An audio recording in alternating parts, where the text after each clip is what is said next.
स्वागत है आप सभी लोगों का मेरे चैनल साइंस टू टेक्नोलॉजी में। आज के शो कैमरा ट्यूसडे में हम बात करेंगे मीडियम फॉर्मेट कैमरा के बारे में। तो आइए समझते हैं। तो सबसे पहले समझिए यहाँ पे मीडियम फॉर्मेट बोल रहे हैं तो ये है क्या, इसका मतलब क्या होता है। कि ये समझिए एक ऐसा प्रिसीजन नहीं है जैसे कि आप फुल फ्रेम बोलते हैं तो फुल फ्रेम जैसे सोनी का हो, कैनन का हो, नाइकॉन का होगा, सब में सेम होता है। वैसा इसमें नहीं होता है, ये एक जोन को बताया जाता है। यानी कि फुल फ्रेम से बड़ा यानी 35 मिलीमीटर से ऊपर जाओ और मतलब 100 मिलीमीटर से नीचे रहो। यानी कि जो जोन है फुल फ्रेम और लार्ज फॉर्मेट के बीच में जो भी चीज़ पड़ेगा उसे कहा जाएगा मीडियम फॉर्मेट। और ये समझिए कि पहले बहुत यूज़ होता था।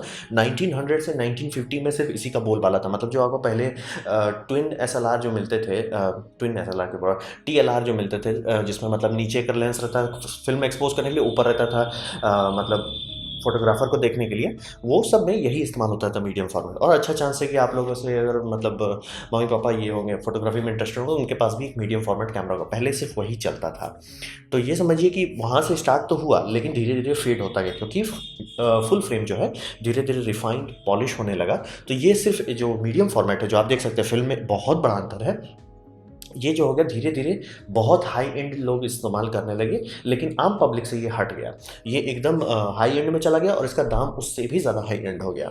और ये समझिए जब स्टार्टिंग स्टार्टिंग में डिजिटल वर्ल्ड में सब चीज़ किया जा रहा था, तो इसके इक्विपमेंट लेंस ये सब ना होने के चलते ये लोग करते क्या थे कि मतलब पीछे जहाँ से फिल्म लगाया जाता था वहाँ पे एक डिजिटल बैक लगाने का काम किया। मतलब कि डिजिटल कैमरा ना बना के बस एक यूनिट बनाते थे जो सेंसर की तरफ जैसे फिल्म जहाँ लगता है उसी पे पीछे से ये लग जाता था। गाड़ी ऐसे ही खुलेगी। अब जाके आपको मतलब पूरी तरह से कंप्लीट पैकेज मिलता है। लेकिन पहले पहले क्या, अभी भी बहुत सारे वेरिएंट में बहुत सारे मॉडल में आपको ये मिलेगा डिजिटल बैक। आपको बार बार सुनने को मिला डिजिटल बैक।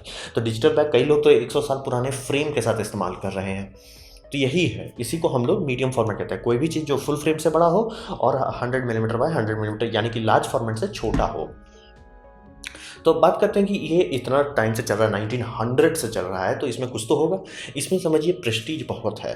प्रेस्टीज के मामले में ये समझिए कि जैसे हर कोई कहता है ना कि मतलब आपको मोबाइल का फ़ोटो देख के और एक ढंग का डीएसएलआर का फ़ोटो आप तुरंत बता सकते हो कि कुछ डिफरेंस है, थोड़ा सा लुक है, थोड़ा सा फील है। तो वैसे ही मीडियम फॉर्मेट में भी वही होता है। जैसे जैसे सेंसर साइज बड़ा करते चले जाते हैं, आप सेंसर का सिग्नेचर बदलता चला जाता है। तो मीडियम फॉर्मेट वो एक लुक देता है जो कि मतलब आप नहीं रेप्लिकेट कर सकते कितना हाथ पैर मार के। और ये समझिए जो कि लेंस भी बड़े होते चले जाते हैं, लेंस का एक फ़ायदा होता है कि अगर लेंस आपका बड़ा है तो उसमें स्क्रैच डिफेक्ट्स ये सब उतना असर नहीं डालते। जैसे कि एग्जांपल के लिए मतलब आपका मोबाइल कैमरा में जो लेंस लगता है उसमें थोड़ा सा भी स्क्रैच आया वो सीधे सुहा हो जाएगा। वहीं पे जो लोग स्पोर्ट्स फोटोग्राफी करते हैं या बर्ड बर्ड फोटोग्राफी करते हैं, बड़े बड़े लेंस हैं, उसमें मतलब बीच में फंगस भी हो जाए तो भी उतना डिफेक्ट नहीं होता है। ये मतलब आप लोग देख ही सकते हो फुल फ्रेम का कैमरा में लोग ये क्रैप से लेंस को क्रैक कर रहे हैं तब भी चल जा रहा है लेंस। ये होता है जैसे जैसे आप इमेज सर्कल बड़ा करते जा रहे हैं डिफेक्ट कम हो जाता है। तो इसका फ़ायदा ये होता है कि आप उतनी मेहनत करके जितना एक नॉर्मल फुल फ्रेम के लिए करते हैं उतना मेहनत करके एक ज़्यादा हाई क्वालिटी लेंस बना सकते हैं अपने मीडियम फॉर्मेट के लिए। और ये चांद पे जा चुका है मीडियम फॉर्मेट कैमरा, मतलब एक्चुअल हैसलब्लैड एक्चुअल चांद पे जा चुका है। तो समझिए इसका प्रेस्टीज सिर्फ ऐसा नहीं है कि ओ थोड़ा सा अच्छा लुक है, नहीं नहीं, बहुत चीज़ कर भी चुका है हिस्ट्री में। और चूंकि लाइट को आप इतने बड़े एरिया में फैला रहे हैं, डायनेमिक रेंज सीधे सीधे बढ़ जाता है। जैसे कि मोबाइल सेंसर का डायनेमिक रेंज कम है, उससे थोड़ा सा ज़्यादा होता है मतलब 1 इंच में, उससे थोड़ा ज़्यादा होता है आपका माइक्रो फोर थर्ड में, उससे थोड़ा ज़्यादा होता है एपीएस में, उससे बहुत ज़्यादा होता है फुल फ्रेम में, उससे भी ज़्यादा होता है मीडियम फॉर्मेट में। ये सीधा सीधा डायनेमिक रेंज आपका बढ़ता चला जा रहा है। और लेंस का आप लोगों जो लोग भी लेंस के साथ काम करते हैं उनको पता होगा एपर्चर बहुत छोटा नहीं कर सकते आप किसी चीज़ का। डिफ्रैक्शन होने लगता है, डिफ्रैक्शन के चलते मतलब लाइट की क्वालिटी घटते जा रही है। जैसे आप लोगों को बताया जाता होगा कि F8 तक आपका एकदम सच्ची इमेज शार्पनेस बढ़ते जा रहा है, लेकिन उसके बाद घटने लग जाता है शार्पनेस। ऐसा क्यों हो रहा है? डिफ्रैक्शन के चलते। तो ये सब में डिफ्रैक्शन बहुत बाद में आता है। तो मान लीजिए आप कोई लैंडस्केप फोटोग्राफी कर रहे हैं जहाँ पे आप चाहते हैं कि F10 का इस्तेमाल करें या F25 का। मतलब ऐसा नहीं कि आपको फुल फ्रेम में नहीं मिला, फुल फ्रेम में आपको मैक्रो लेंसेस लेने पड़ेंगे खास तरह से बनाए गए। यहाँ पे वैसा झंझट नहीं होता है। तो वही समझिए कि लेंस का चूंकि सब चीज़ बड़ा है तो वो एपर्चर डिफ्रैक्शन बहुत कम होता है। और इसे बनाया नहीं जाता है बैंग फॉर बक के हिसाब से। यानी कि सोनी हो, कैनन हो, नाइकॉन हो, ये सब जो कैमरा बनाती है चाहते ज़्यादा से ज़्यादा बिके। हैसलब्लैड हो जाए चाहे वो फेज़ 1 हो जाए, ये सब ऐसी कंपनी नहीं है जो अरे हम कितना पीस बेचे, वो उनको लेना देना ही नहीं है। मतलब ये समझिए लग्जरी ब्रांड की तरह अपने आप को ट्रीट करते हैं और है भी इनके पास मतलब वो रिस्पेक्ट है ऑब्वियसली। आप कितने कैमरा कंपनी बोल सकती है कि हम चांद पे जा चुके हैं? नाइकॉन और हैसलब्लैड, ज़्यादा और के पास ये ऑप्शन नहीं है। तो एक प्रेस्टीज है, एक लुक है, एक डायनेमिक रेंज का तो सीधा सीधा बेनिफिट हो जा रहा है। और लेंस क्वालिटी भी काफ़ी अच्छी अवेलेबल है। अब बात करते हैं कि ठीक है, चलिए आपको मान लीजिए मन हो जाता है खरीदने का, तो आप क्या कर सकते हैं? आपके पास ऑप्शन क्या है? जैसे मैंने आपको बताया 3 ठो ऑप्शन आपको फुल फ्रेम में तो मेन है, जिसमें आ जाता है सोनी, नाइकॉन और कैनन। तो यहाँ पे क्या ऑप्शन है? यहाँ पे सबसे सस्ता ऑप्शन आता है फूजी GFX। हाँ, ये $10,000 के आसपास का कैमरा सबसे सस्ता माना जाता है मीडियम फॉर्मेट। ये क्योंकि मैंने बताया मीडियम फॉर्मेट बनाया ही नहीं जाता कि लाखों करोड़ों पीस बिके, ये उसका काम नहीं है। फुल फ्रेम वैसा चाहते हैं, APS-C वैसा चाहते हैं, मोबाइल तो उतना पीस हर साल बिक जाता है, तो वो बात अलग है, लेकिन ये अलग तरीके से बनाया जाता है। तो फ्यूजी मतलब GFX सबसे छोटा है, सबसे स्टार्टिंग, और मैंने आपको बताया था कि सेंसर साइज अलग अलग आते हैं, तो इसका साइड इफेक्ट यही होता है कि फूजी का मीडियम फॉर्मेट फुल फ्रेम से थोड़ा बड़ा है, बहुत बड़ा नहीं है। मतलब ऐसा मत समझिए कि जैसे APS-C से अगर आप इसमें आ जाते हैं, APS-C से उठे आप आ गए फुल फ्रेम में, आपके पास लगभग दुगने का सरफेस एरिया का अंतर हो रहा है, यहाँ वैसा नहीं होगा। फिर इससे भी थोड़ा आप ऊपर चले जाए हैसलब्लैड में, हैसलब्लैड को मीडियम दाम का कहा जाता है, इससे महंगा होगा, फूजी से महंगा होगा, लेकिन मतलब फेज़ 1 से सस्ता होगा। और फेज़ 1 का दाम हम लोग नहीं पूछते, क्योंकि फेज़ 1 को अफोर्ड करने वाले लोग या जो मॉडलिंग फर्म है या जो मतलब आर्किटेक्चर फर्म है जो फेज़ 1 के कैमरा का इस्तेमाल करती है, वो अलग लेवल पे होती है। मतलब वो लोग ऐसे हो जाते हैं जो रॉलेक्स को मतलब रॉलेक्स से नीचे हाथ नहीं लगाते। तो समझ लीजिए कि ऑप्शन के मामले में ये 3 आपके पास है, और तीनों दाम से अरेंजेस हैं, मतलब इनमें ज़्यादा ऑप्शंस नहीं आपको मिलने वाले। तो ये 3 ऑप्शंस है। अब बात करते हैं इसकी हकीकत क्या है, मीडियम फॉर्मेट, मीडियम फॉर्मेट। सबको मतलब जनरली मैं सबको बोलता हूँ कि फुल फ्रेम लो। उसका 2 कारण होता है। फुल फ्रेम पहला टाइम टेस्टेड है, दूसरा उसके पास बम बम लेंस है। मतलब लेंस के मामले में आपको कोई शिकायत नहीं होने वाली कि मुझे लेंस नहीं मिल रहा है, जो कि काफ़ी लोगों को माइक्रो फोर थर्ड के साथ हुआ, काफ़ी लोगों को APS-C के साथ हुआ, या काफ़ी लोगों को ये होता है कि चलो APS-C में मिल जा रहा है लेंस, लेकिन उसका दाम नहीं हम अफोर्ड कर पा रहे हैं। तो ये मतलब क्योंकि कोई चीज़ का कोई मतलब नहीं, अगर आप अफोर्ड ही नहीं कर सकते, आप खरीद ही नहीं सकते, तो कोई फ़ायदा नहीं है उसका।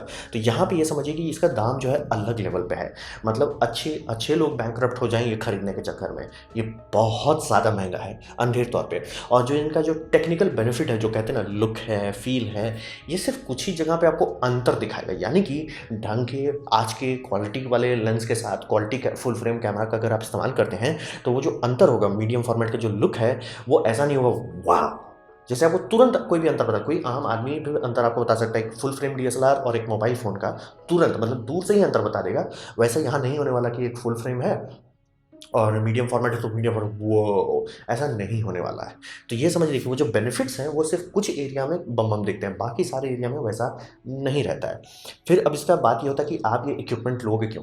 ताकि दूसरों को दिखा सके। हाँ, अब आप करोड़पति हो, आपके पास पैसा गिर रहा है बैंक अकाउंट से तो बात अलग है, लेकिन आम लोग करते क्या है कि भैया कैमरा लिए, उससे फोटो खींचे, वो फोटो को सेल किए, ऑब्वियसली आपका लेबर को सेल किया जा रहा है, तो वहाँ पे क्लाइंट वैल्यू करेंगे तभी ना। मतलब कुछ कुछ जगह है जैसे कि मतलब आपको बता रहे कि बहुत सारी कंपनी होती है कि आप उनका प्रोडक्ट फोटोग्राफी के लिए आप मीडियम फॉर्मेट से नीचे नहीं जा सकते। वो उनके मतलब जैसे फ्रीलांसिंग का रिक्वायरमेंट करेंगे तो उसमें लिखा रहेगा मीडियम फॉर्मेट से नीचे लेके ना आए। वहाँ पे आप फुल फ्रेम लेके चले गए तो सीधे बोलेंगे देखो दरवाजे निकल लो। प्ले बॉय में बहुत पहले से मीडियम फॉर्मेट का इस्तेमाल हो रहा है और वो लोग उससे नीचे कभी उतरे ही नहीं। तो बहुत जगह पे है ये, मतलब क्लाइंट बहुत लोग हैं जो इसको वैल्यू करते हैं, लेकिन वो बहुत कम नंबर है। और आजकल तो जो नॉर्मल फोटोग्राफर्स लोगों की पेट कटने पे आ रहा है, चाहे क्योंकि सब लोग सोचते हैं कि मोबाइल से ही काम हो जाता है, तो समझ लीजिए मीडियम फॉर्मेट कितने लोग होंगे। तो क्लाइंट जो है आपको चाहिए जो उसको वैल्यू करे, तभी आप उसके हिसाब से चार्ज कर सकते हैं। जैसे मान लीजिए टाइटन का घड़ी का शूट आपको करने जाना है और आप रोलेक्स वाले इक्विपमेंट लेके आ जाएंगे, टाइटन शूट तो करवा ले, लेकिन उसका पैसा तो नहीं देने में उनको तकलीफ होगी।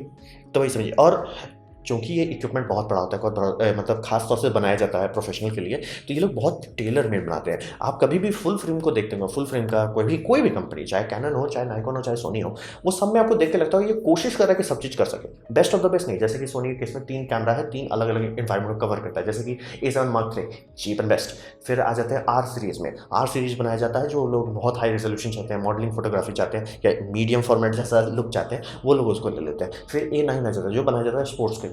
तो क्या R सीरीज़ मतलब मल्टीपल फ्रेम पर सेकंड नहीं खींच सकता? खींच सकता है। क्या A7 नहीं कर सकता? मतलब ये आप हर कैमरे में देखेंगे कि वो लगभग सब चीज़ कर सकता है, बस बेस्ट एक चीज़ में होगा। यहाँ पे वैसा नहीं है, ये एक ही 2 काम कर सकते हैं। जैसे कि आप लिए ये कैमरा, किसी में भी ऐसा नहीं है बर्स्ट शूटिंग होता क्या, वो तो है ही नहीं है सब में। ऑटो फोकस कई सारे हाई एंड में तो ऑटो फोकस होता ही नहीं है। तो बहुत सारा चीज़ जो आप लग्जरी के तौर पे नहीं सोचते, जिसको आपको पता है कि ये है ही हर कैमरा में, वो इस सब में गायब हो जाता है। तो स्पीड के मामले में जैसे आप कैमरा अभी कितना स्पीड से टुक से स्टार्ट किया, फट फट फट करके फोटो खींचने लगे, आप सोचते नहीं हो। मीडियम फॉर्मेट कोई भी उतना फास्ट नहीं, कोई भी नहीं, मतलब 1-2 हटा दिए, कोई भी उतना फास्ट नहीं है जो एक ढंग के A9 से कंपेयर कर सके या कैनन का लेटेस्ट वाले से कंपेयर कर सके, कोई भी नहीं है। और फिर बात करते हैं फुल फ्रेम में जो इतनी कंपटीशन होने लगी। पहले तो 2 ही मैन्युफैक्चरर थे और दोनों मतलब एक थोड़े से सटल करके बैठ गए थे। नहीं, फिर कैमरा इंडस्ट्री श्रिंक करने लगी, फिर तीसरा कंपटीटर घुस गया और सब कम्पीट करने लगे, तो बहुत तेज़ी से डेवलपमेंट हुआ है। तो फुल फ्रेम अब इस लेवल पे है जहाँ पे आप नहीं बोल सकते, मतलब बोले डबल ब्लाइंड अगर टेस्ट किया जाए तो बहुत कम लोग तुरंत बता पाएंगे कि मीडियम फॉर्मेट। कुछ लोग हैं जो ऑब्वियसली जिनकी काम है, जिनका रोजी रोटी, वो तो तुरंत है ये तो मीडियम फॉर्मेट है, ये इधर उधर। लेकिन आम पब्लिक की बात करें, मतलब जिनको आपको इमेज बेचना है। और फिर लैक ऑफ लेंस सिलेक्शन, क्योंकि ये तीनों में मैंने आपको बताया, फूजी, हैसलब्लैड और फेज़ वन, तीनों में अलग अलग लेंसेज इस्तेमाल होते हैं। इसका लेंस सिलेक्शन जो है सिर्फ कंपनी डिफाइड करती है कि जैसे मान लीजिए वहाँ थर्ड पार्टी ऑप्शन नहीं मिलेगा आपको, सिग्मा में जाओ, टैमरॉन में जाओ, वॉइटलैंडर में जाओ, ये सब ऑप्शन होते ही नहीं है। तो ये समझ के आपको चलना पड़ेगा कि जो कैसा मतलब चॉइस आपकी लिमिटेड हो जाती है।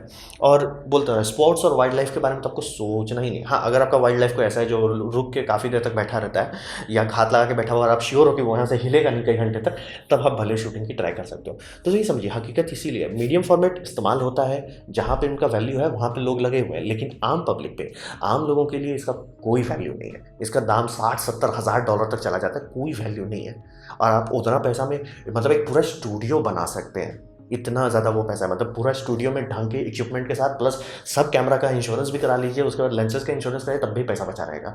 तो ये समझिए, ये वैसा नहीं है जैसा मतलब क्योंकि फूजी जब आया मार्केट में, तो फूजी जब मीडियम फॉर्मेट उतारने लगा तो काफ़ी लोगों को लगा मीडियम फॉर्मेट, अरे ये तो नॉर्मल चीज़ है। नहीं, मीडियम फॉर्मेट अलग चीज़ है, काफ़ी कम लोगों को उसकी सच में ज़रूरत होती है।